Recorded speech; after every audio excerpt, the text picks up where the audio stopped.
And I just want to back up before I go and talk about protocol. So we are increasingly asking for greater detail on the protocol. So this is something that is kind of, in terms of the data submission process, evolved over time from FaceSpace 1 to 2 and now 3.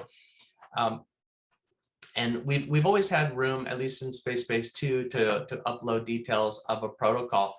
We have placed more emphasis in our quality control process to look for those, it's something that was called out a few years to ask us to increase our guidelines and encouragement of submitters to have greater detail. So we're not inventing anything here. We actually provide an example of one set of guidelines that you could look at. And there's a link here to Nature Protocol Exchange. So the Nature Publishing Group has created a protocol exchange. You don't have to have your protocol in here, but we reference it as, here's one author guideline that exists. It shouldn't come as any surprise to anyone, because this is just what you would have to have in terms of the details for any publication. And I think more and more publishers are asking you to have these details in a cohesive form.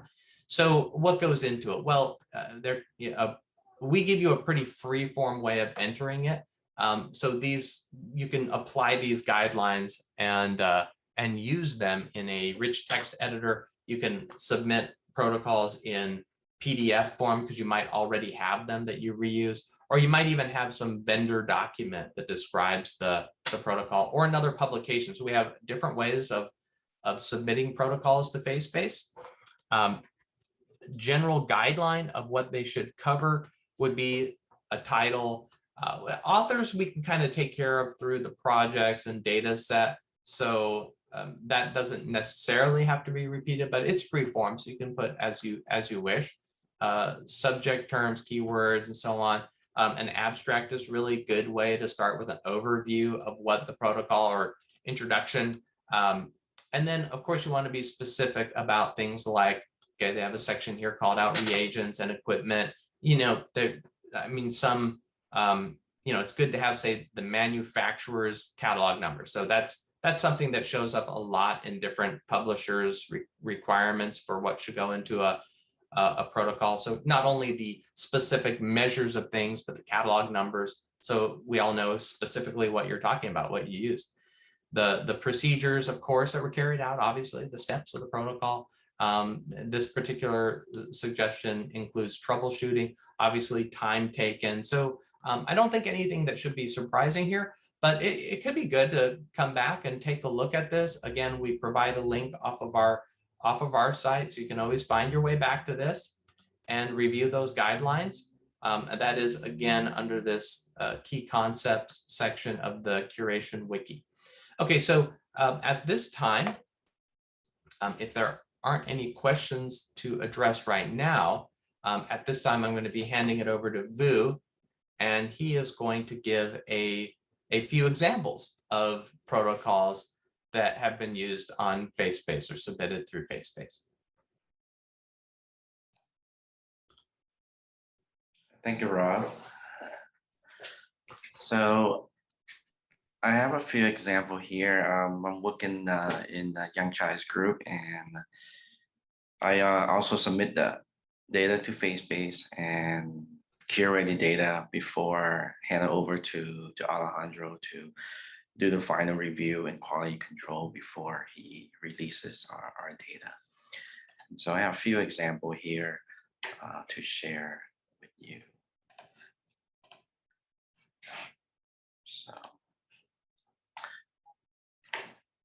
So this doesn't cover all the criteria that Rob just mentioned in the Nature Protocol Exchange, because most of those information are already on the dataset page that you need to view out.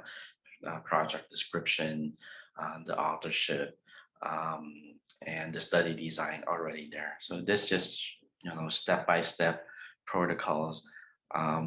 For example, we have submitted recently, at least for FaceSpace 3, a lot of RNA scope data set. And so here is an example that the protocol that we put together for for RNA scope. And so first, we trying to organize this in a way that another lab or another person can pick up this protocol and can get the same result that we did. So we modified this protocol from the user manual that we purchased, from the vendor. So first part is prepare the slide. We include, the time, how long you need to air dry the slide. So the detail here, what kind of reagent, what's the percent of the reagent that you need to use. And then the second step, what's in detail, how many drop you should ask, and so on and so forth. And the third step, so on, to list the detail here into the reagent, and pretty much allow an individual to pick this up and to follow the step and get the same result. Another protocol that from phase 1, 2, and now 3 that we have contributed a lot our CT data. So here we have the protocol for CT. Pretty much how we prepare our sample. We prepare for bone scan or for soft tissue scan. We also listed here what kind of reagent, what kind of machine we use. So here, again, list the detail and how we prepare our samples. But I think that the main thing here is where do you submit this, the data set. Let me put this down.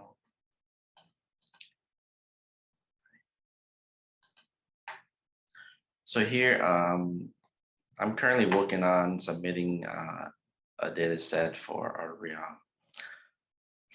another model, LHX6 model. And so here you can see, based on what Rob and Alejandro and Chris has shared this morning, pretty much everything is here. So with the study design, we list out what kind of data set we're preparing to submit: micro CT, histology, immunofluorescence, and RNA scope. So most of the information on the Nature Protocol Exchange are already here based on the description and the result. So if you scroll down to experiment, so I already fill all of these in, and biosample.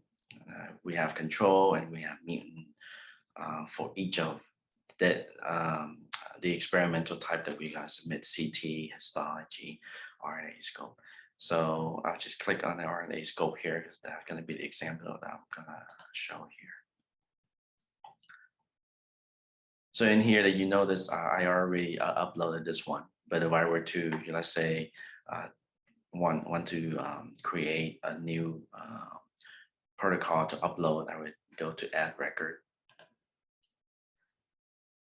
And if I want to reuse the previous RNA scope protocol for another data set, I certainly can look it up here under CHI, just briefly CHI, and you can see that I already have RNA scope here highlighted because I recently uploaded this one, but the record remain here. So you can reuse this protocol for a new data set if you use the same protocol.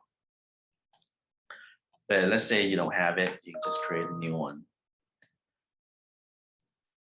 And let's say you want to submit, 2 or 3 of these protocol for this particular set, you certainly can make more of these clone. Let's say I have CT, I have RNA scope, I have histology, then I can create, 3 of these, and I can do this at the same time. Project, what does this fall under? This is the information that you already submitted to the hub when you want to, request the hub that I want to submit my data to the hub.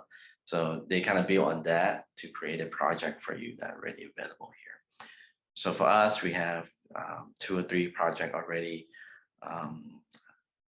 submitted to phase-based, and so this is already here in as a record. Let's say this is part of the TGF beta project, so I can click that.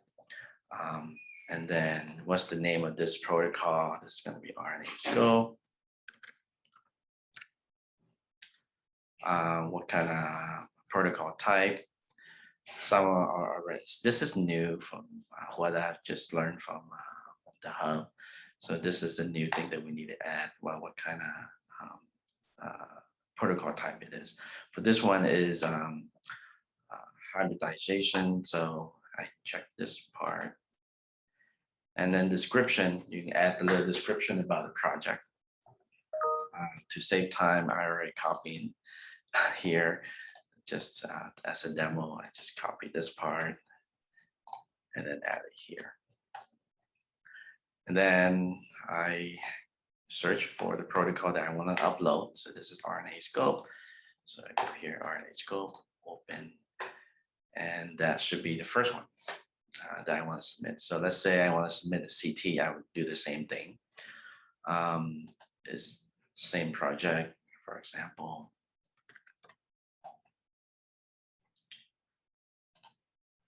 And then this is for micro CT. This is part of the imaging data. So scanning protocol, for example. And then I'll do a brief description here. Okay, and then locate a file. This is micro CT, for example.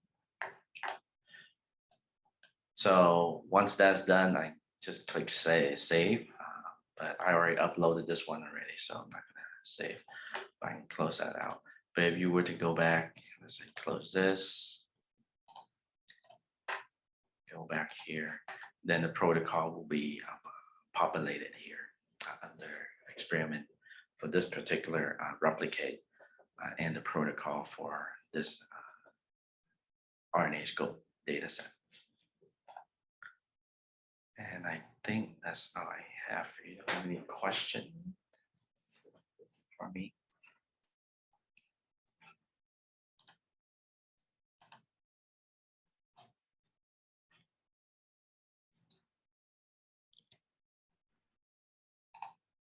We have some I'll questions hand in the over to chat. Chris.